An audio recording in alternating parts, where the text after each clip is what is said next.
Welcome, everyone. It is January 1st, 2026, and we are here for a special event. Whether you're brand new to me or you've been in my world for a while, you've probably seen me post about soul mapping and strategy sessions. So I'm going to do this really kind of creative, fun thing with you today. I'm going to teach you about it. We're going to go through it. But I also want to kick off this call with talking about setting things passive for those of us creatrixes in here, creators, women who have loads of ideas and they don't have that much time, but they want to either bring things to the planet. And if you're in my boat right now, which is like, well, you have so many great things, but you don't have time every year to keep doing the same things because new things are coming through you.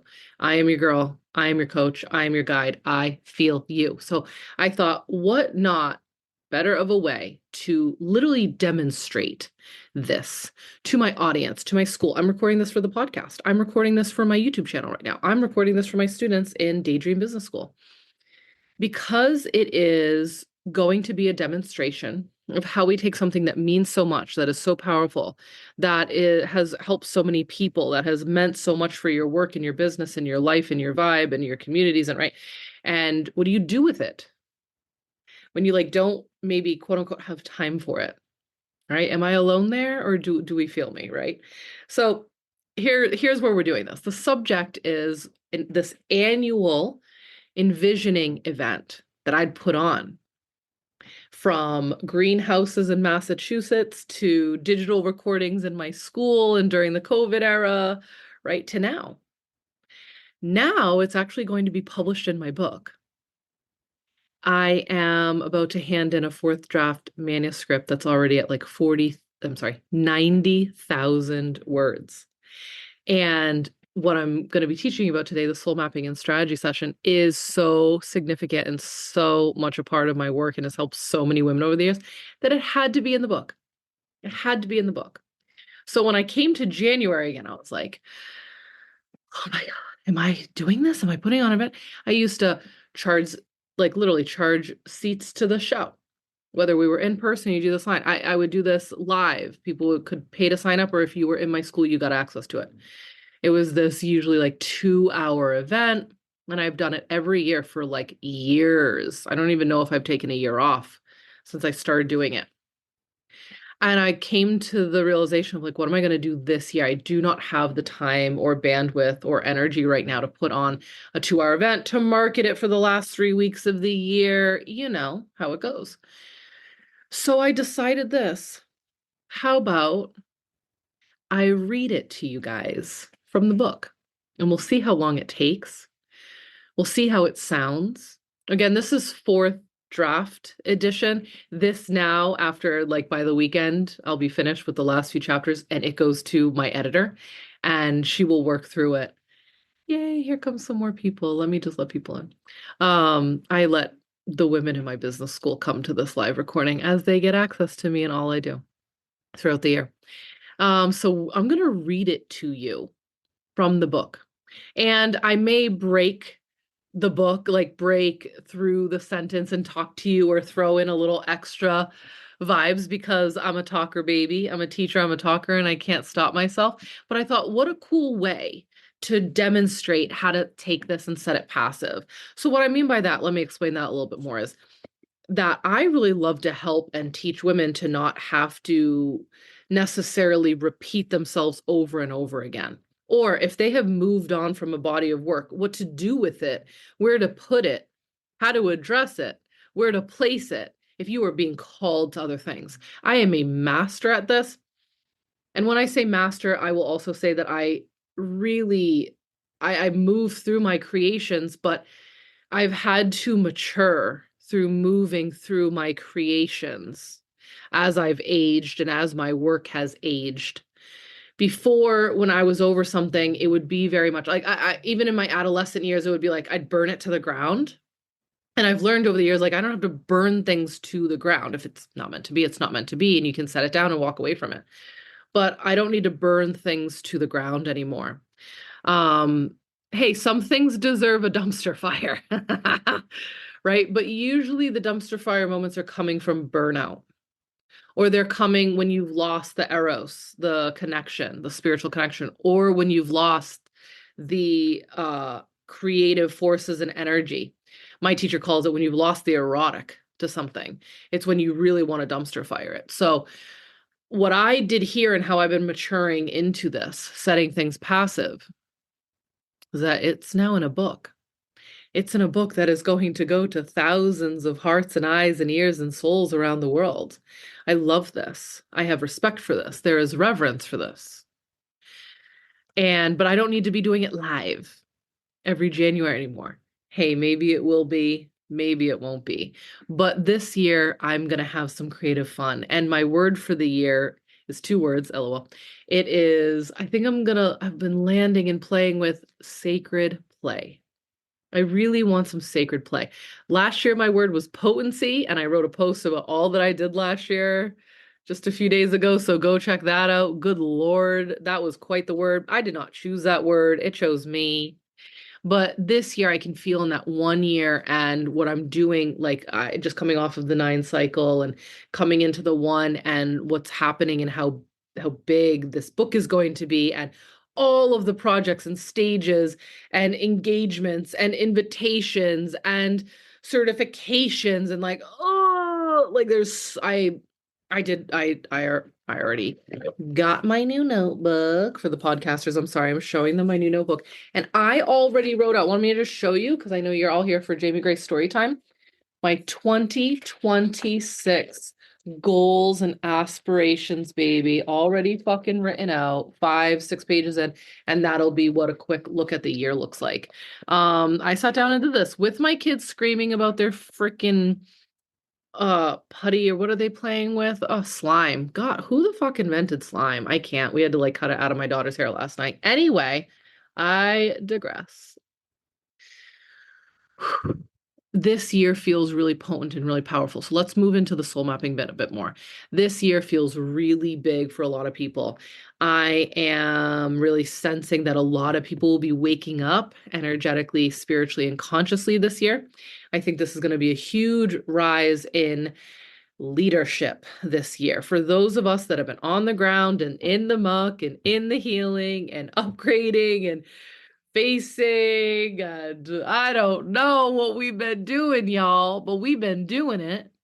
And I think it's going to be a big time of leadership for us. So that's what I love helping the women in my school get clear about too, is, like being prepared for the avalanches of people waking up who are going to need their work.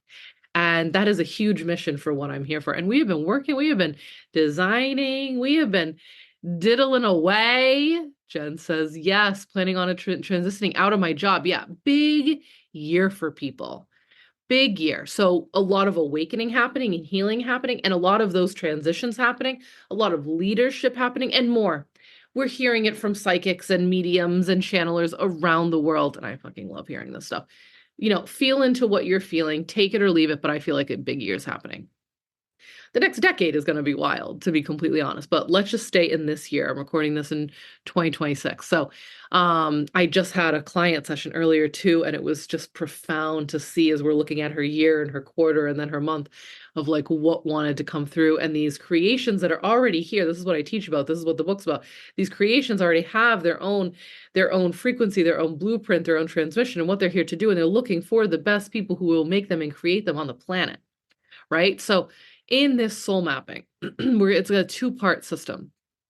And we're going to do the visioning work, and then we're going to come back and goal set around it. Okay. So I'm going to read to you. And I know this may look annoying, and I'm going to be looking over here and not at you, and that's fine. Podcasters, you don't care. We're doing it anyway. I'm going to get this out. I might stumble over my words. Who the fuck knows? I'm going to try to read like 13 pages to you right now. This book has been kicking my ass, and not just energetically and physically, but on the level of like, who am I to do this? What I feel so like, is this worth it? All that. And then on the other hand, I'm like, this is going to change lives. So it's like whiplashing back and forth. You're in between your doubt and your faith, and it's a fucking crazy ride. I'm too far down the road with this project to not move forward. So, all right, let me take my sips. Back-to-back sips of water and coffee. Let's fucking go. All right. Get yourself cozy. Maybe lay down for this and just come on the ride with me. If you can't close your eyes, don't close your eyes. If you can go look outside, go look outside. All right? Just be here now and let me transport you into this experience. All right, this will technically be, as of now, Chapter 7, Soul Mapping. The first time I was ever invited into a visioning and goal-setting workshop, I didn't realize how profoundly it would shape my life. At the time, I was working at Lululemon, still straddling the worlds of corporate structure and soul calling. And we were being trained in Brian Tracy's goal-setting method, learning how to clarify long-term desires and then reverse engineer them so the future could begin to organize itself in the present. It was the first time I had been shown that vision wasn't just something you hoped for, it was something you could track, work backwards from, and consciously walk toward. Even then, I could feel there was something powerful in this process, something stabilizing, something clarifying. When I dropped into that first vision, I saw my husband and me leading communities. At the time, 2013, we were yoga teachers and personal trainers, still working corporate jobs, still very much in the in between. But the vision was clear. I could see that we were not meant to work in isolation. Community was central. I also noticed something else that surprised me. The community space existed near our home, but not inside of it. It wasn't a commune. It wasn't a shared living. It was close enough to feel intimate, but far enough to preserve a sense of sanctuary. That mattered deeply to me, even back then, because while I am deeply relational and community oriented, my nervous system and my marriage require solitude, privacy, and sacred personal space. Seeing that distinction in the vision let me stop romanticizing paths that didn't fit our energy. The funny part about that is that we just moved into our dream house and it's 6 minutes down the road from our gym. Like literally like in our backyard, but not our backyard. I need to fit that into this. We'll see what my editor says. I'm like, should I go there? I don't know. I saw children, I saw impact. I saw a life that felt full, alive, meaningful, busy, and purposeful. What struck me most was not the specifics, but the recognition. I knew in my bones that what I was seeing lived in my heart's deepest desires. It wasn't aspirational fluff, it was remembered. A few months later, in 2013, I led one of these goal setting workshops for the community at the Lululemon store. But instead of stopping where the traditional method ended, I took people further. I guided them beyond the intellectual goal setting and into the felt experience of their future.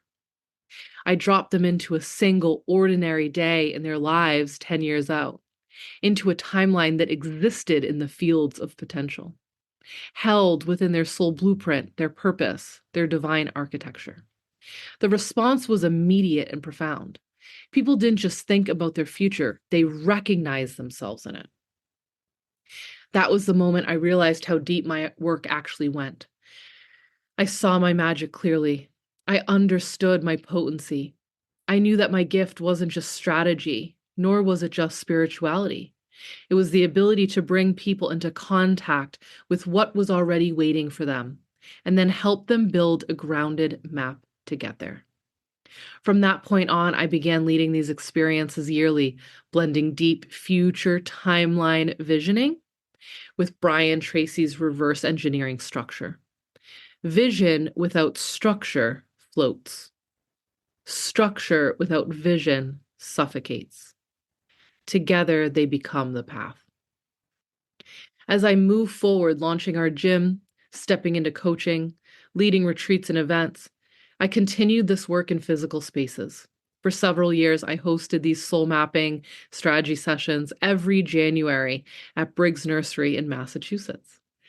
They would tuck us into a heated botanical center filled with plants and trees, surrounded us with living greenery in the dead of winter, and let us gather there.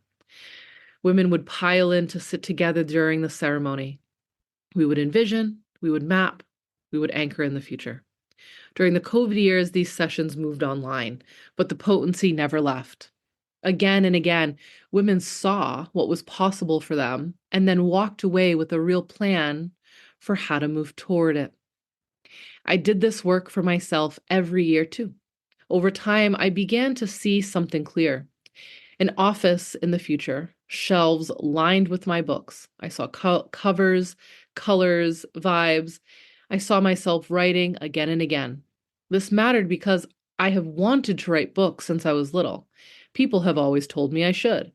But seeing it embodied, seeing it already real, something changed in me. I also saw a calendar full of teaching, travel, and leadership. I knew I had children. I knew we had a beautiful home. I knew I was busy, but fulfilled. What's wild is this. As I edit this chapter, preparing this book for publishing, I am standing almost exactly where that future vision once showed me. I'm not fully there yet, but I am right on the edge. I'm about to publish my first book. I've built an entire business school with 17 courses and hundreds of classes.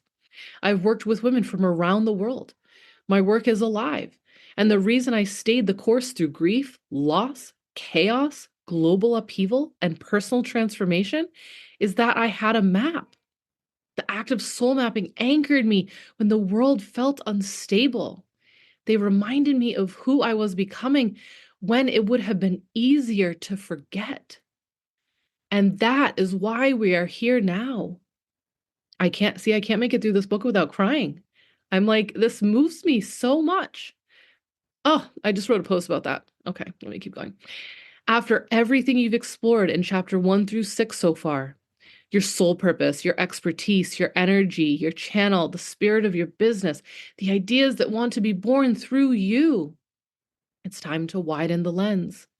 Before we build anything on top of that, we need to see how far this path could actually go. What is available for you? What timeline is quietly waiting? What desire has been living in your heart, asking to be witnessed? Because when you can see the future you're building, you stop wandering. You stop second guessing. You stop building from fear. You begin building from truth. And that's what we're going to do now. Seeing the road ahead. Soul mapping is where the mystical meets the practical, where vision meets direction, where your future self meets your present day choices. After all the energetic groundwork you've done, clearing your channel, connecting with your higher self, collaborating with the spirit of your business, this is where everything you've discovered begins to take shape. Soul mapping is the process I use to help you see the road ahead rather than mindlessly walk it. At its simplest, soul mapping is the art of connecting with the future vision of yourself, the woman who has already followed through on her purpose, honored her desires, built her body of work, and stepped into the life she felt pulsing in her chest long before it existed. We visit her not to fantasize or escape, but to understand. What did she build? What mattered most? And how did she get there? We then bring that information back to the present and use it to create a grounded, strategic map for the path forward.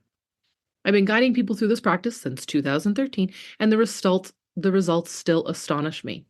Time after time, clients say, I can't believe how fast this started to show up. Not because soul mapping is fluffy magic, but because intentional focus over time is one of the most potent forces on the planet.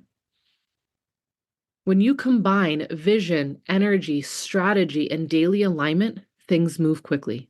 Doors open, opportunities appear, momentum builds. You stop wandering and start navigating. For more than a decade, I've offered my signature soul mapping and strategy session as a deeply guided experience that blends quantum visioning with real-world planning. First, I lead you into the field of potential, where we explore a future timeline illuminated by your heart's most authentic desires. You get to see what you're building before you build it. Then we return to the present moment and craft a strategy map that helps you stay aligned with the future. The map becomes a compass, a guide, a North Star for your daily actions and long-term decisions. Soul mapping is not just visionary work, it's a reset. It lifts you out of the fog, the confusion, the stuckness, and launches you into the clarity of who you are becoming. It aligns your energy and your strategy so the path ahead feels both inspired and doable. It connects the soulful with the logistical, the intuitive with the practical, the dream with the implementation.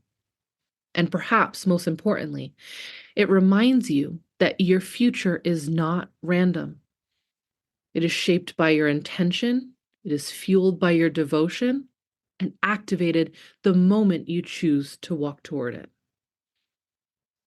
Are we enjoying this book yet, ladies? My ladies haven't really heard any of the book yet. I have a few of them live on here, so I'd love to hear how they're feeling with this. I did just tell you all to lay down, so stay laying down if you need to. Okay.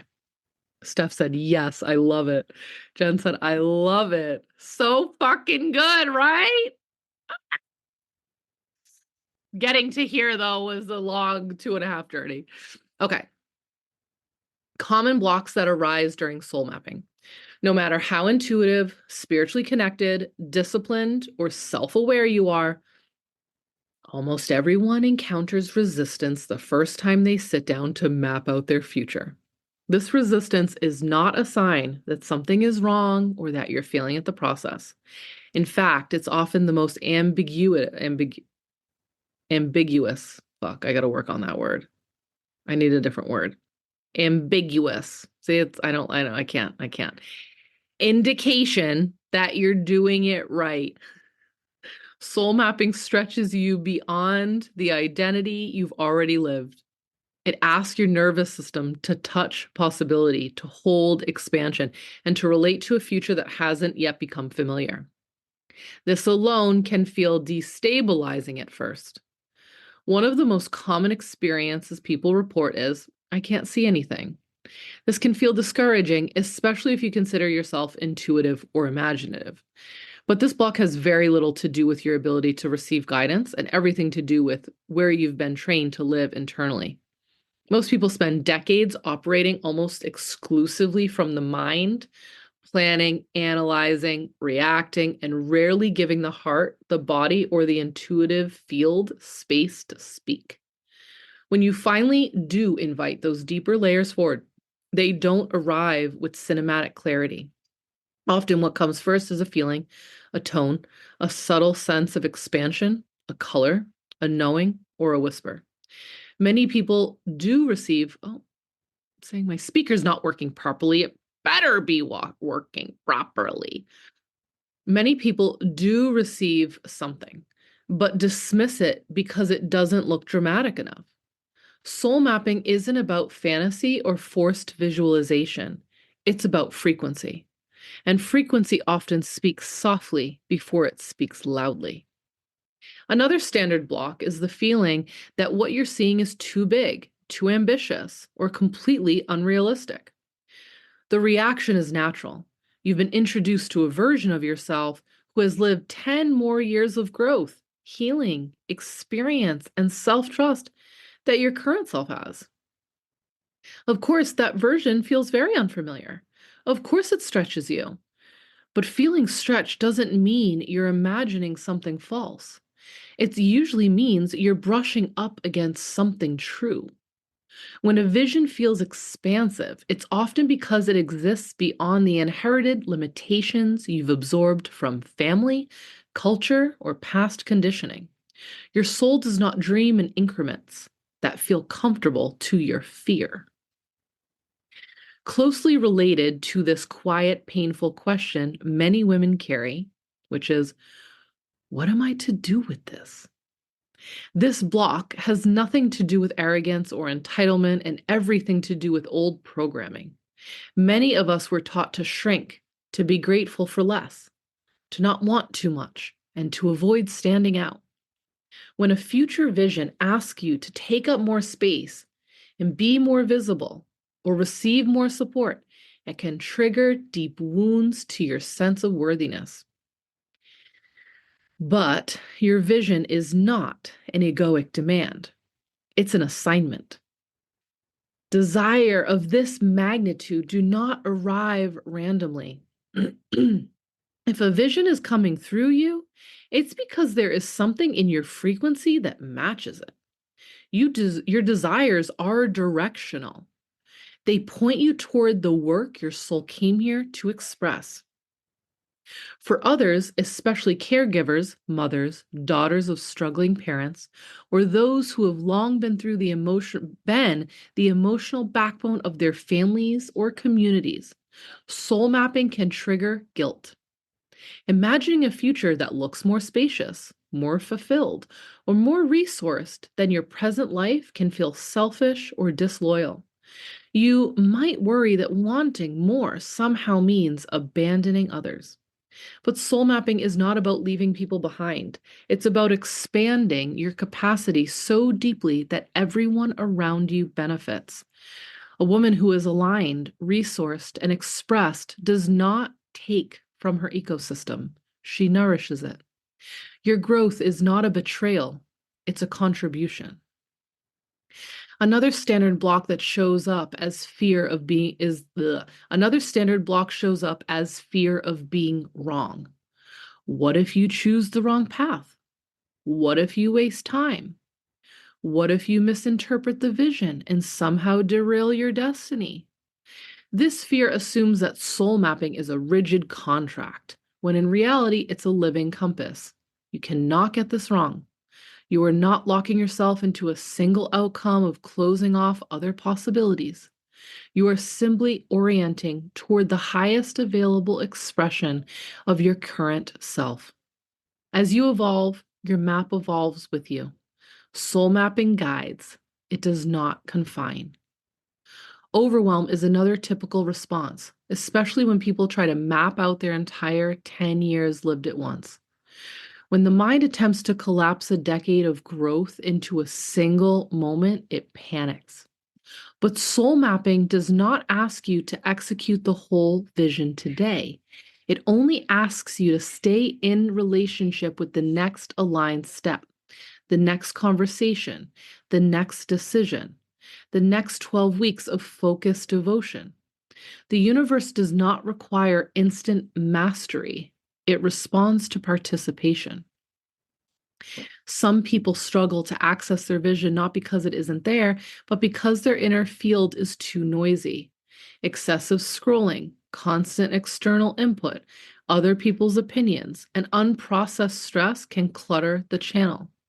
When the signal is buried under noise, clarity becomes harder to receive. This is precisely why the earlier chapters, clearing your channel, reconnecting to your intuition, and learning discernment, were essential. Vision requires space. Silence is not emptiness, it is the doorway. Emotional activation is another experience that surprises many people. Sometimes the future you glimpse brings tears. Sometimes it brings anger, grief, longing, or an ache you didn't know how to name. You might feel the pain of not being there yet, or the relief of remembering who you're becoming. This is not a block, it's a breakthrough. Emotion is evidence that you touched something real. Your body recognized a version of you that already exists, and it responded to that reunion. A quieter but deeply rooted block is the belief, I don't trust myself enough. This often stems from past failures, perfectionism, or experiences of abandonment, either by others or by yourself. But soul mapping does not require you to trust that you'll execute perfectly. It asks you to trust that you can stay on your path in a relationship. Progress is built through presence and participation, not flawlessness. Finally, one of the biggest blocks of all is trying to be realistic too soon. When practicality enters the vision phase prematurely, it strangles possibility before it can breathe. There will be time for strategy. There will be time for logistics, pacing, and grounded planning. But if you filter your future through your current limitations, you'll never see what's actually available to you. Let the vision be big, let it stretch you, let it feel unreasonable for a moment. The grounding comes later. Every one of these blocks is part of the initiation. None of them disqualifies you. They simply mark the places where growth is happening. And as you continue forward, you'll learn how to work with these edges instead of fearing them, using them as signposts that are indeed on the right path, that you are indeed on the right path. I got to take a sip of water real quick. Okay, next section. The truth about blocks. See how I had to put this first? Believe me, after doing this and facilitating this for so many years, I decided the blocks don't need to be after it. The blocks need to come before it because literally these are all the blocks I've heard women have over the years. The truth about blocks. Here's the truth most people never hear clearly enough. Every block you encounter on this path is actually the same block wearing different costumes. At its core, resistance is not a flaw in you, a lack of discipline, or a sign that you're not ready. It is the natural response that arises when you begin expanding beyond who you've already been.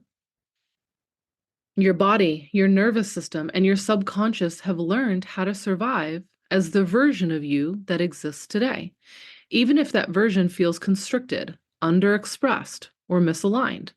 It is familiar. And familiarity feels safe. When you begin to touch a future that requires you to think bigger, be more visible, receive more, lead more, or trust yourself more deeply, part of you will understandably hesitate. That hesitation is not sabotage, it is self-protection, doing what it is designed to do. Nothing is wrong with you, nothing is broken, nothing needs to be fixed or healed away before you move forward. Blocks are not enemies, they are thresholds. Your job is not to eliminate resistance, override fear, or spiritually bypass discomfort. Your job is to stay present with yourself as expansion happens, to remain curious instead of judgmental, to keep showing up for your path even when it feels unfamiliar, tender, or slow. Resistance does not dissolve because you force it away. It dissolves because your system learns through repetition and lived experience that the new terrain is safe to inhabit. This is why practice matters more than epiphany. You don't outthink your way into becoming the future version of yourself. You walk your way there, step by step, breath by breath, choice by choice. Each time you stay connected to your vision despite discomfort, your nervous system rewires. Each time you take an aligned action, even a small one, your capacity expands. What once felt terrifying eventually becomes normal. What once felt impossible becomes routine. The future version of you, the one you glimpsed in your soul mapping session, already exists. She is not something you need to earn or prove yourself worthy of. She is a friend who you are learning. Sorry. She is a friend you are learning how to meet. Every block you encounter is simply part of the calibration process, adjusting your system so you can hold more responsibility, more expression, more impact, and more truth. So if you feel resistance, let it be a signal, not to stop, but to slow down and stay with yourself. Let it remind you that you are crossing a meaningful threshold. Expansion always feels like this before it feels like home. Now that we've named the blocks for what they are, we can stop fearing them. We can stop negotiating with them. And we can move forward with clarity, compassion, and confidence. Now let's step into the practice itself. How we doing so far, ladies? How we doing? Mm, mm, mm, mm. I have read this book so many fucking times, it's not even funny. That's the only way I can do this so smoothly is that I just have to keep rereading it. This is just such a great example too of like I've been teaching this for like what, since 2026. And I've been doing this since like 2013. Not every year, but a lot of them. Let's say like a decade. That me sitting down and have to write out what the fuck this is and what it does and the blocks and this and that, right? It's like I've probably never been able to explain it so deeply as I am now. You know, hosting, being live, like me just talking and speaking with no script. Because you know me, Jayme, I could go for hours, no script, baby.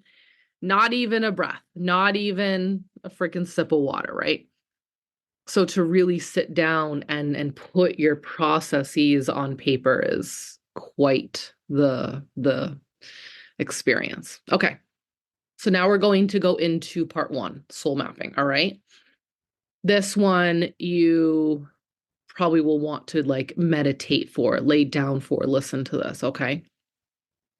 So soul mapping. Also, can I just say, can a future of me reading my books out loud? Oh, this is like that. This is why I'm like, I am manifesting this right now by doing it right now, day 1 of the year, January 1st. 2026. I'm not waiting for someone to invite me to a stage. I'm fucking doing it now with the audience I have, with the audiences I have. I have a podcast. I have a YouTube channel. I have a bump in business school. I have social media. Like, why would I wait? Stop waiting for people to fucking give you the invitation unless you're a projector. But still, even for projectors, they need to create the scenario where someone would invite them. Right? So I was like, I'm not waiting to be on stages later this year. And when the book comes out, I have the book. I have the book. I hold the book. I am reading it now. I am speaking it now. Okay. My husband's taking the children to the gym. So I get the whole house. I get to take up the whole house. All right. Soul mapping, part 1, the vision.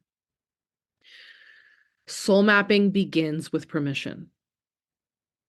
Permission to meet the future version of yourself who is already living the life your soul is calling you toward. Permission to look ahead without shrinking, bargaining, or editing what you see. This is not about fantasy or wishful thinking, nor about forcing outcomes. It is about entering a receptive, meditative state where you can access the deeper intelligence of your path, the part of you that already knows where this is going. This future version of you is not separate. She is not a someday self. She is you, shaped by years of aligned choices, devotion, growth, healing, discipline, and courage. Soul mapping simply gives you a way to meet her consciously and to allow her perspective to inform the present. Begin by setting aside quiet, uninterrupted time. This matters more than people realize. This is not a practice to rush through or squeeze into the margins of your day. You are signaling to your nervous system and your soul that this matters. Sit comfortably. Let your breath slow. Allow your attention to drop out of your head and into your body, into your heart, into the deeper listening spaces beneath thought. Clear your channel the same way you've practiced earlier in this book. Anchor into the earth and feel the support beneath you. Gently expand your heart field without effort. Call in your higher self, not as something outside of you, but as the most integrated, wise, and coherent version of your own consciousness. Create inner spaciousness. This is not about trying harder. It's about becoming available. From this grounded and open space, set a simple intention. You can say it silently or out loud. Show me a version of my life 10 years from now that is aligned with my soul's purpose and my deepest, most authentic desires. Then release any attachment to how that answer should arrive. Some people receive clear visuals. Others sense emotions, textures, atmospheres, or a felt knowing of this is who I am. You might notice ordinary details that carry extraordinary resonance. The rhythm of your mornings, the way your body feels as you move through the day, the energy of your work, the environment you're in, the people around you, the pace of your life. Think of it as being dropped into one ordinary day in a life that feels deeply right compared to where you are now. You are not analyzing or judging what you receive. You are observing. You are allowing. You are asking gently and honestly, what does my life look and feel like 10 years from now if I stay aligned with my purpose? When you sense that the experience is complete, begin to return slowly. Feel your body again. Feel the ground beneath you. Let yourself re enter the present way you came back. The present, let yourself re enter the present the way you would return from a vivid dream or a deep meditation, gradually with care. Once you are fully back, write everything down while it is still fresh. Do not censor or organize. These impressions are the raw material of your long-range North Star. I'm going to now take you through the energetic technique, but that section just had to give like you the whole picture of what it looks like before you go in and do it step by step. Okay. Um, I might have to hop back and forth to another chapter too, because chapters before this, I have a whole clear your channel exercise, and it might be easier for me to do that. So we'll play around with this and see if I do that. I will walk you through it for those of you that are just like laying down and listening. Okay. So soul mapping. Now we're going to go into the energetic technique. That was just like setting the ground way and the pace for you, okay? So the energetic technique here, what follows is the deeper version of the soul mapping process I guide people through in sessions. This is a profound inner journey, mystical, yes, but also deeply anchored in the truth of your heart's desires. This is not imagination in the casual sense. It is remembrance. It is attunement. It is listening beneath the noise of conditioning and fear. Step 1, create the container. Choose a quiet, undisturbed space where you will not be interrupted. Dim the lights, or light a candle, sit near a window, or outside in nature that feels supportive. The goal is not aesthetics, it is presence. Step 2, clear your channel. Anchor into the earth, feel gravity holding you, expand your heart field, open your inner column of light so your system becomes receptive rather than efforting. Let yourself soften into that process. Now, because if you are holding the book, you'd be able to go back to the chapter Clear Your Channel. I'm going to do it for you, baby. All right. So let's go back to Clear Your Channel.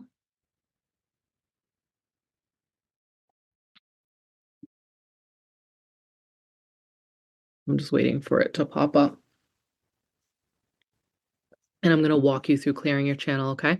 Now, I'm not reading that chapter right now because that's a whole other thing. I'm going to go right into the channel clearing process with you right now. Again, it has a whole chapter above it, but I can't do that right now. I'm going right to my process. Like if I was opening up the book right now and could go right to that process, that's what we're doing. The channel clearing process. Before beginning, settle somewhere that feels supportive, whether that's outside in nature, with your feet on the earth, or outside or inside whether that's outside in nature, with your feet on the earth, or in a quiet, safe environment inside. The more relaxed your system feels, the more your channel opens. 1, enter a quiet or sacred space. Find a place where your system can unwind, a patch of grass, a sunlit room near your altar, your bed, or anywhere you can sit or lay undisturbed. Your environment matters. Your energy field softens and expands more easily in spaces that feel safe and grounding. 2, we're going to now activate the conscious breath. Begin breathing intentionally. Inhale with awareness. Exhale with ease. Conscious breath turns on your energetic body. It signals your field to wake up, open, and become receptive. Take 2 or 3 more intentional breaths so that we can reset your entire system now.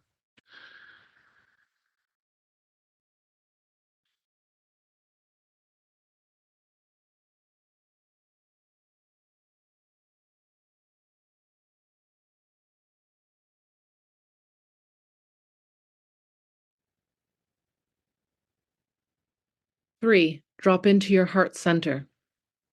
Shift your attention to the center of your chest, your heart space. Imagine your breath moving in and out of this area. With each inhale, allow your heart's field to expand. With each exhale, let it soften. Gradually let this heart energy grow, breathing until you can feel your heart's energy field a foot above your body, a foot below your body, and about 6 feet out from your chest in every direction. This may take time. Apply the 1% rule. Expand just a little bit more each day. You probably won't feel that right away if you've never done that. Maybe it's a few inches out from the heart, in front of you, behind you, above you, below you. Right? And then you just keep coming back to this practice of breathing and expanding your heart's field. 4, ground into Mother Earth.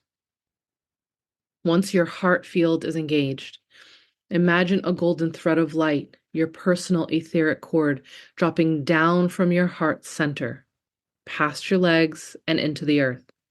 Feel it anchoring deep into the earth plane, wrapping securely around or plugging into the crystalline core at the planet's center, also known as the heart of Mother Earth.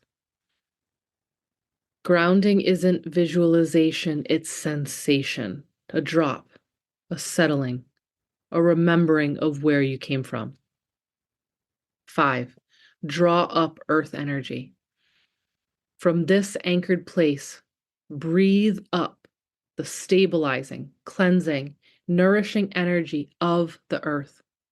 Let it rise through your cord and into your body. Feel it replenishing you, strengthening you, clearing away what isn't yours. This crystalline energy is one of the purest forms of support available to you. It steadies your nervous system and activates your channel. Run the energy up through your channel, step 6. Once the earth energy reaches your heart, continue guiding it upward. Let it travel through your golden thread of light, your etheric cord, through your throat, your third eye, and out the crown of your head. Imagine sending this grounded, luminous energy up your column of light toward your divine self, the highest, most expanded aspect of you. Continue breathing. It will help clear and expand your channel. You're now activating your full vertical channel from earth to heart to the divine. This is what makes you a living bridge between worlds. 7, set your intention. Only after your channel is clear should you ask for guidance. Clarity comes when the signal is unobstructed. Ask yourself, what am I seeking right now? Guidance? Healing? Next steps? Creative insight? Recalibration? Is there any healing or recalibration I could receive from Mother Earth or my divine higher self right now? What is it I really truly need in this moment? State it clearly, gently, without force. Intention directs the frequency of what you receive. I'm going to go right into the section now of connecting with your higher self, because we are going to use our higher self to guide us on this journey. This is all in chapter 3, which is called Clear Your Channel. And now I'm just scrolling down to the section of connecting with your higher self. I am looking at paragraphs of explanation on that. I'm not going there for you today. That will be another reading. But right now we're going to hop right back into the exercise. Now that you've cleared your channel, anchored into Mother Earth, and drawn pure supportive energy up through your field, you're ready to connect with your higher self. Think of this as a conscious meeting between your human self and the wiser, wider you who already remembers the path. 1, begin where we left off, which is where we just are right now. Start from a cleared state. Your field is anchored into the earth, your breath is steady, and you've already drawn nourishing energy up through your body and channel. Feel your feet, your seat, and your body supported. Let your nervous system know we are safe, we are here. 2, bring your awareness into your channel. With your eyes closed or softened, gently place your attention on the inner light channel or golden etheric cord, the subtle pathway that runs through the center of your body. There is no need to see it perfectly, just sense it as a vertical line of energy connecting you from earth to above. 3, let your consciousness rise. On a slow inhale, imagine your awareness traveling up through this channel, up from your heart, past your throat, through your mind, and slightly above the crown of your head. You're not leaving your body, you're expanding your awareness. Allow yourself to reach for a clear, softer, more spacious feeling above you. 4, notice the click or soft landing. At some point, you may feel a subtle shift, like a stop or soft landing, an inner click, a feeling of warmth, expansion, stillness, tingles, or ease. There is no wrong way for this to show up. This is simply the place where your higher self is meeting you. Trust whatever you feel, even if it's very gentle. 5, sit in counsel and receive. Stay here and breathe. Imagine you're sitting with the wisest version of yourself. You may ask a simple question, such as, what do I already know about my path that I've been pretending not to know? Or, what is my next right step for me and no one else? Then listen. You may receive words, images, sensations, a single phrase, or just a more profound feeling of calm and knowing. Don't force anything. Let the guidance arrive in its own way, in its own time. Point 6 then takes us return gently to the body, which we'll do later. And 7 is to anchor the guidance. So what I'm going to do now is hop back over to chapter 7 and come back to where we left off. So step 2 was clear your channel. We did that. Step 3, set your intention or prayer. Use the protection and clarity prayer shared earlier in this book, or speak honestly in your own words. Name your desire with integrity. Clarity is an invitation. So the prayer it's talking about, the protection and clarity prayer that I shared earlier, is I'm calling on the highest, holiest, purest, most divine forms of light to guard me, guide me, and protect me in this experience here today in the now. So that just really sets the container with really powerful, direct spoken energy to really just get you grounded in, let it be clear and safe and protected and guiding. Step 4, call on your higher self. Great, we just did that. Ask to be guided. So now this is what we're going to ask. Now that you're connected with your higher self, we are going to ask to be guided to the future timeline that is most aligned with your soul's purpose and your heart's current desire. So if you were reading this, you could speak it back to yourself. Speaking to your higher self, coming back up that golden thread, back up your cord, your etheric cord, while your channel is activated, connecting to your higher self and asking it, please guide me to the future timeline that is most aligned with my soul's purpose and my heart's deepest desires. Trust that your system knows where to go. Step 5, enter the quantum field. Many people visualize this as a golden path, a beam of light, a golden carriage, or a gentle, energetic shift. Others simply feel themselves arrive. There is no correct imagery.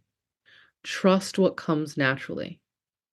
So I want you to take a moment in this meditation and just imagine yourself being pulled in the quantum, led by your higher self, nothing weird, nothing scary, your soul, your spirit, your higher self, right? And allowing yourself to flow into the future. Step 6, we're going to land 10 years in the future now. Arrive gently, look around, sense the environment. Notice the version of you who already exists there. Feel her body, her confidence, her rhythm. Just start getting clear. Maybe you don't see her yet. Maybe you know she's there. Just start sensing yourself in this future time. Step 7, we are going to explore a day in the life. Spend time here. Walk around. Observe without interrogating. Who are you? What have you built? What surrounds you? What does an ordinary day look like in this extraordinary future? Let yourself soak it in. So spend some time here. I'm going to just give you a few breaths to get clear. You can always come back to this and do this process yourself. Observe the house, where you are. What's the nature look like? Are you in the desert, in a mountain, by the beach, in a city? What are the room layouts like? What rooms are you called to? Who else is there? What you look like? What your clothes look like? Like, do a day in the life. This is meant to be like mundane. You don't need to see these like big extravagant visions. Actually seeing how your life would be day by day, bit by bit, is very helpful to the visioning process.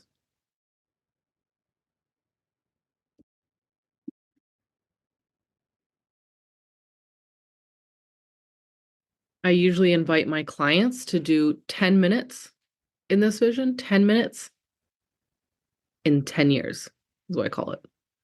So just spend 10 minutes 10 years from now. I am not going to hold this call for 10 minutes, LOL. At this point, you could just pause it for me to bring you back, okay? So I'm going to keep going. If you need to, you can pause this recording, okay? Step 8, return consciously. When the exchange feels complete, reconnect with your higher self and ask it to help you travel back the same way you came in. Right? So we're now going to go back and we're going to leave. It always feels a little hard to leave because it feels so freaking good. Most of the times it feels so good. And you want this so bad, even if it seems so simple. And you promise it. I'll come back. I'll come back. So we're going to go all the way back and feel our bodies being retracted back to the present moment. For us, recording this now, January 1st, 2026. It doesn't matter when you do this. You can do it in the summer. You can do it whenever. Call your body back to the present moment. Anchor fully into your present body. Feel the room, feel your breath. Step 9, integrate. Integration is how the future anchors into the present. Journal, move your body, step outside, create something, or simply sit and breathe. Let the information settle. This vision is the foundation for everything that comes next.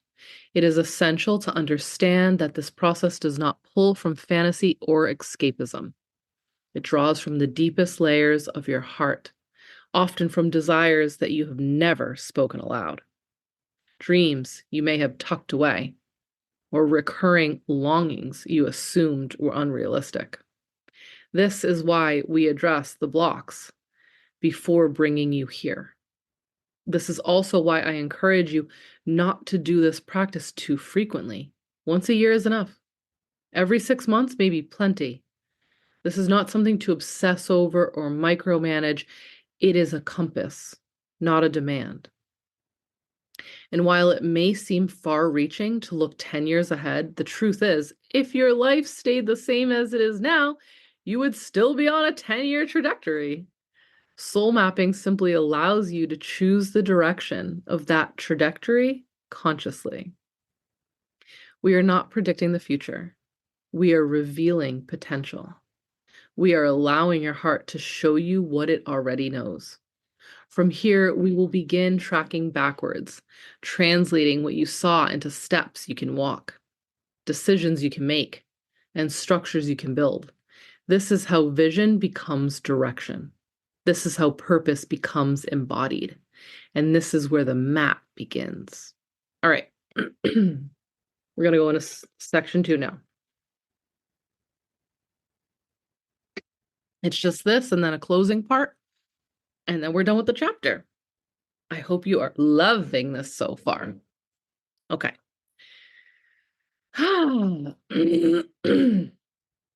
Soul mapping, part 2. Let's just dive into it. The strategy. This is where soul mapping moves from mystical insight into lived reality. It's where the future you met becomes more than a beautiful possibility and starts becoming a coordinated path. This part of the process asks you to bring your inner strategist online, not the rigid, hustle-driven version of leadership, but the grounded, focused part of you that knows how to move energy through time. Brian Tracy teaches that clarity is power. The more precise you are about where you are going, the faster your mind and nervous system begin organizing your behavior, choices, and attention around the destination. What we are doing here is not forcing the future. It is aligning with it and then giving your present self something solid to walk toward. Begin by returning to your 10-year vision. Read what you wrote. Sit with it again. Ask yourself now just what you saw. Not just what you saw, but what exists in that future version of your life that does not yet exist now. Look at the structures, the circumstances, the rhythms, the level of responsibility, and the capacity you are holding. The future isn't abstract, it's specific. Sorry, I'm just getting over being sick and I'm realizing how much talking this is right now. Okay. Add specificity and, oh my God, let me try again. The future isn't abstract, it is specific. And specificity is what turns desire into direction. Now, organize what you saw into, this is when we're doing the mapping, okay? So pay attention to this. Organize what you saw into 3 life categories. I recommend keeping this simple and grounded. 1 category should be personal, how you live, how you feel, how you care for your body, your home, your inner world. 1 category should be professional, your work, your business, your creative output, your leadership, your impact. The 3rd category is yours to choose, depending on what felt most alive in your vision. For some people, this is health. For others, it will be relationships, family, finances, spiritual devotion. You choose. Choose a category that feels essential to this season of your becoming. Within each category, identify 3 clear goals that were present in your 10-year vision. So you have 3 categories, and then within each of those categories, you're going to have 3 clear goals. These are not vague qualities like happy or successful. They are outcomes. They describe something that exists, something that has been created, something that has taken form. Brian Tracy emphasizes that goals should be written as if they are already real, clear enough that your mind knows what it's aiming for. So these 9 goals, 3 per category, become your long-range anchors. For example, My 10-year vision included multiple books written and published. Once you have your 10-year goals written, we do not jump forward, we move backwards. This is where most people skip a step, and it's why dreams stay distant. Instead of asking, how do I get there someday? You now ask a far more stabilizing question. If this is where I land in 10 years, where must I be in 5 for this to be inevitable? Using the same 3 categories and the same goals, we're going to track backwards to the 5-year mark now, right? So if you need to stop here, you stop here and pause this on the recording, the YouTube, the podcast, whatever. Those are that are live with me. Love you. We're just flowing through it, okay? You're gonna have your 3 categories. You guys can't see me in the podcast here, but you're making 3 different sections in your notebook. You're writing 3 different columns and you're getting clear about your 3 different categories. And then you're writing 3 goals that you saw in the vision, not that you're making up, that you saw in the vision, right? So for example, like just if you saw that your house was like, you live now in the mountains in like Colorado somewhere, but you're currently living in Virginia. Okay. We knew, so like, be like, okay, moved and lives in Colorado, next to the mountainside, whatever. Okay. So getting really clear about what it is, also writing it in as if you've already received it, you've already had it, right? So what was mine? Multiple books written and published. It's clear. There's not a lot of fluff in there. It wasn't like, well, I thought I envisioned and saw maybe publishing books. Like, whoa, whoa, whoa, whoa. Nope. Multiple books written and published. So you want it to be like it has happened, that you have already done it, and you want to get clear about 3. I'm not going to give you examples of all because this stuff takes time. 3 personal, 3 professional, and 3 from another category. Write it down. Now we're going backwards. So track backwards to the 5-year mark. So now right under those sections in your 3 columns where you had 1, 2, 3, 1, 2, 3, 1, 2, 3, under it, you're now going to write 5 years. So you're the top of the page if you're doing this in a journal is 10 years. And then under those, we're going to go 5 years. You are not creating new goals here. Please pay attention to that. You are calibrating progress.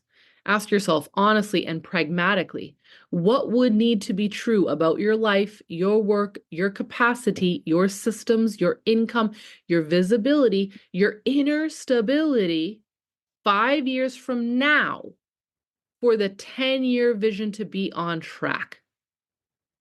This step grounds your dreams into reality without diminishing it. It gives your nervous system proof that the future is reachable. For example, if I saw myself publishing multiple books in that 10-year vision, then I should have 1 book published by my 5-year goals. Does that make sense, right?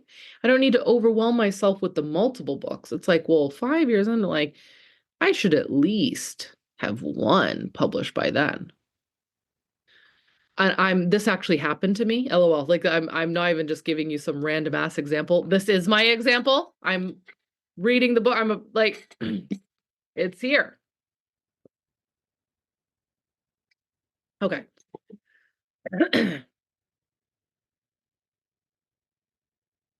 All right. Now and again, pause if you need to. Write them out and then hit play again so we can do the next section. Now we're going to repeat the process. This time tracking from 5 years back to 1 year from now. If you were standing 1 year in the future, just from now, what would need to be in place for you to feel confident that you are moving toward your 5-year goals? Notice I did not say your 10. What needs to happen 1 year from now to know that you are on a trajectory towards those 5 years, those goals? What foundations would need to be laid? What habits were established? What offers are built? when internal shifts stabilize. This is where the vision begins to feel actionable rather than overwhelming. For me, this meant shifting my identity as a writer. Hold on, it's showing me I need to edit this. How's it going to come up? Let me see. It's having me edit it. I love this. Like, I'm literally editing this book in fucking real time with you guys, but I've got Grammarly and it just told me something was off. Okay. This is where the vision begins to feel actionable rather than overwhelming. For me, this meant making writing one of my 1-year goals.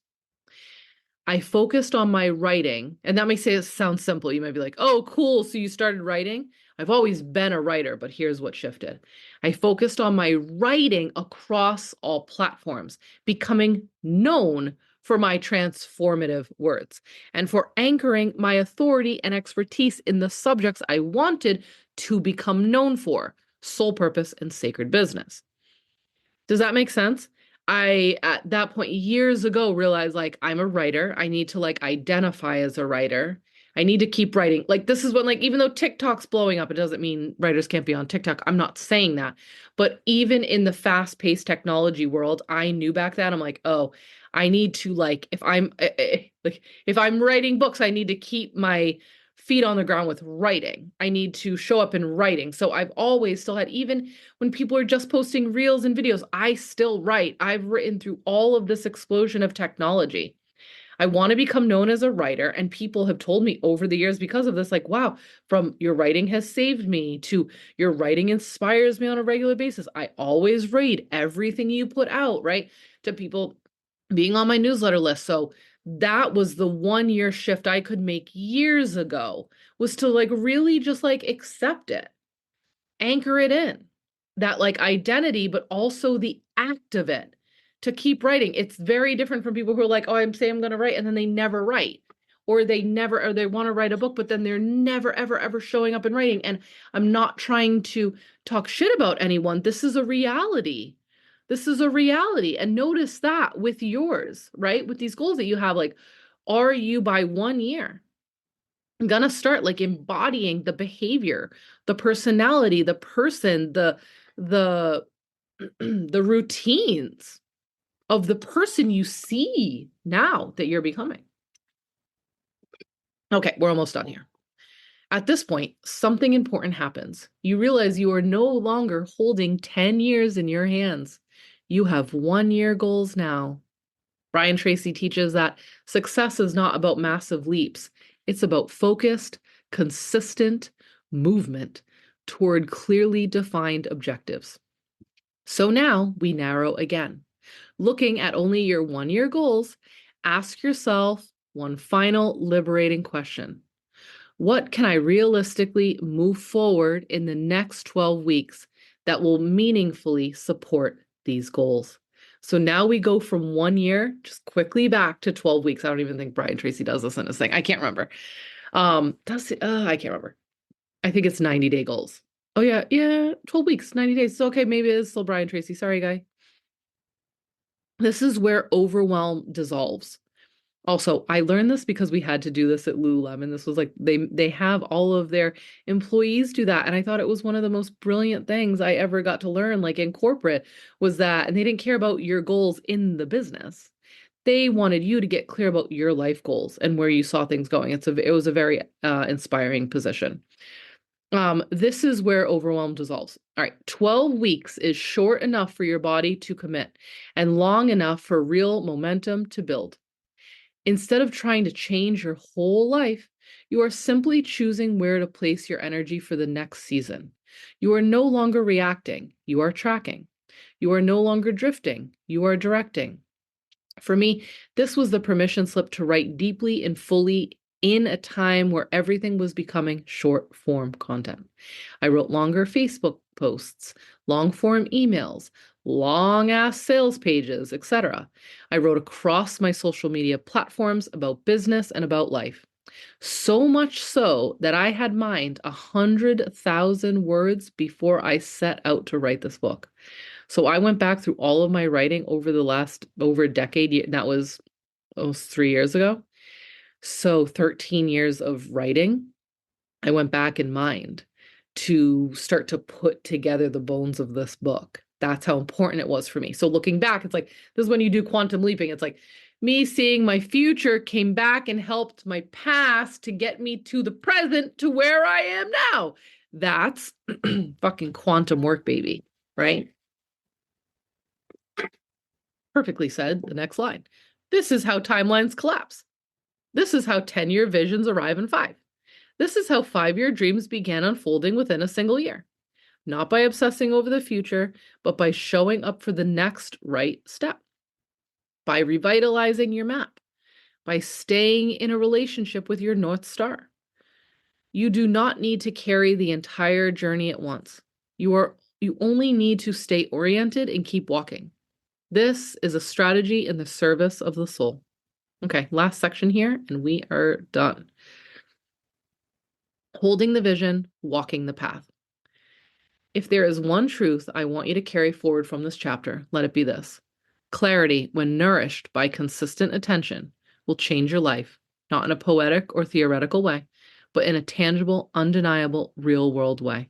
When you give something your attention, especially something rooted in truth, purpose, and desire, it begins to reorganize your choices, your energy, and eventually your reality around it. The shift begins the moment you stop waiting for the perfect time. It deepens when you build a relationship with your path before formalizing it. It strengthens when you offer your dreams a stable bridge instead of demanding they survive a panic leap. Hold on, one more edit. It's telling me this should be something else. And it accelerates when you protect your attention as if it were sacred currency, because it is. When you continue to track your true north, revisit your vision, and use tools like soul mapping to stay oriented, your entire trajectory begins to shift. I know this because I am living proof. The woman who once sat on the floor, heartbroken that only 33 people signed up for her, that only 3 people signed up for her $33 workshop, is the same woman who now leads a global community, multiple programs, a business school, and a gym, and is writing a book that you are holding in your hands. That was the story I opened the chapter with, and I can't go back and read it right now. You're just gonna have to buy the book, bitch. Just kidding. Let me see, where am I? That outcome didn't happen because the path was easy. It didn't happen because doubt vanished or because success arrived on schedule. It happened because I kept tracking. I kept showing up. I kept holding the vision, even when it felt too big, too far away, or too unreasonable for the version of me standing at the beginning. And when you hold a vision with that level of devotion, something extraordinary begins to occur. Timelines collapse. I've witnessed it in my own life again and again. I've watched it unfold in my clients' lives for over a decade. 10-year visions begin to land in 6. 5-year dreams start to take form within a single year. I still receive messages, emails, voice notes, quiet confessions saying, it's happening. Everything I saw is unfolding so much faster than I ever imagined. I literally just had a client session before recording this where I helped her.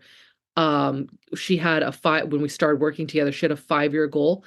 I invited her to do it within a year. She crushed it in 9 months. Her 5-year goal, she made happen in 9 months. Now we just had a whole nother of her vision. We've been working together since 2022. It's 26, so almost 4 years together.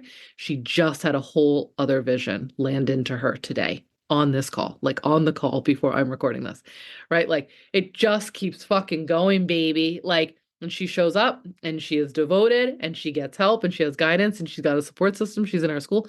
It happens. It just fucking happens. It's magic, but it's not. It's also earth magic. It's also evolution, right? It's meeting your desires in the middle. I always say this, meet your desires in the middle. Stop sitting around and waiting for the shit you want to show up in life. It's bullshit. That's not manifestation. Meet your manifestations in the middle. Okay. This isn't a coincidence. It isn't luck. It isn't some mystical accident. It is the natural response of the quantum field to clarity, consistency, and focused attention. When you know where you're going and keep returning to that knowing, life reorganizes itself around your commitment. Even though the second half of soul mapping can feel more structured, more strategic, more linear, I want you to remember this. The power is not in the spreadsheet. The power is in holding the vision. The map exists to support your remembrance, not replace it. Return to your future self often. Revisit your map. Let your desires evolve. Adjust the timeline if needed. Stay in the conversation with where you're going. It doesn't require hours of ritual or relentless discipline. It doesn't demand perfection or punishment. Sometimes it's as simple as a few conscious breaths each day, a moment of remembering who you are becoming and why it matters. Presence is enough. Attention is enough. Devotion is enough. When you keep showing up for the future that already belongs to you, the path rises to meet you. Now that you've seen where you're going and felt what's possible when you hold a vision with clarity and devotion, it's time to bring the future into the present in a tangible way. A vision without embodiment stays abstract, and a map without movement never changes the landscape. This is where your future self begins to reach backward and guide your current self forward. The next step is not about doing everything at once. It's about choosing the correct expression of your work right now. The offer you create today is not meant to carry your entire destiny. It's meant to move you one honest step closer to it. In the next chapter, we're going to translate your long-range vision into aligned offers. Work you can put into the world that builds momentum, creates income, and keeps you in integrity with who you are becoming. This is where purpose becomes practical and where your future starts funding itself. Okay. Woo! That definitely took as long as it would to just do the whole fucking workshop. LOL. Reading that much is a lot. I only fumbled a few times. All right. Thank you guys for spending January 1st with me. Thank you for listening to this whole chapter. I hope this has gotten you excited about the book. I have got to finish up a few more chapters, get this fourth draft version, which I hope you see how good it sounds already, to my editor for her to, I don't know what she's going to do to it. I'm so scared. I'm so nervous. Guys, another thing that just makes you tremble, right? But it's actually the support I need. It's the guidance and support I need because this project is bigger than me. And she sees and knows that too. So please get help. Big shout out to Huge shout out to Big Time Publishing with our girl Jessie. Thank her so much, guys. Reach out to her. She's amazing. She's helping people like me bring their dreams into reality. So this will be out soon. I don't know how long, how many edits we're going to do. Then I got to do formatting. Then we make a book cover and then we start doing, I think there's like proofreading that happens and then we start doing it. We start going with the publishing. So hopefully in a few months, this thing will be out. If you liked all this and you like me, I have a full business school. 17 courses, 205 business calls is what the library to the school just hit. Okay, we have got it for you, baby. If you want it and need it, the programs that you'll hear about in the book, like the Idea Incubator, the Embodied Entrepreneur. In February, we're starting Mind Your Business again. It's a 28-day distraction detox. I've got loads of things for you. I've got 3 free things, paid things. I've got mentorship and coaching with me. I've got a mastermind, take it to the next level mastermind. The school you can get access to just starting at $97 a month. You can get access to all the recordings, 17 courses, 205 recordings. And also me on Fridays. I show up for live coaching and hot seat coaching every Friday. Tomorrow, we're actually having our seasonal strategy planning. This is also something you can come to on a quarterly basis. I do it as the season shift. We're doing it tomorrow because we're off for the school. We have 2 weeks off during the holiday and the summer solstice, the winter solstice and the summer solstice. I run my business on the wheel of the year. I run it in a very feminine, organic, earth-based way, as we are able to connect to our divine contracts and the work we're here to do and make the impact we're here on the planet. This is what I do. This is my life. This is what I fucking live for. And this is what this book will help you with. Launch your light. So this has been such a blast. Thank you all for joining us. Watch this, listen to this. If you were listening on the podcast, but you want to see me the whole time, go to my YouTube. And again, come into the school. We've got great, accessible, life-changing work in that school that you'll start to feel shifts within days of being in there, let alone weeks and months.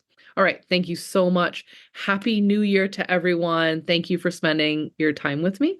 And I can't wait to see who moves forward with us. Talk soon.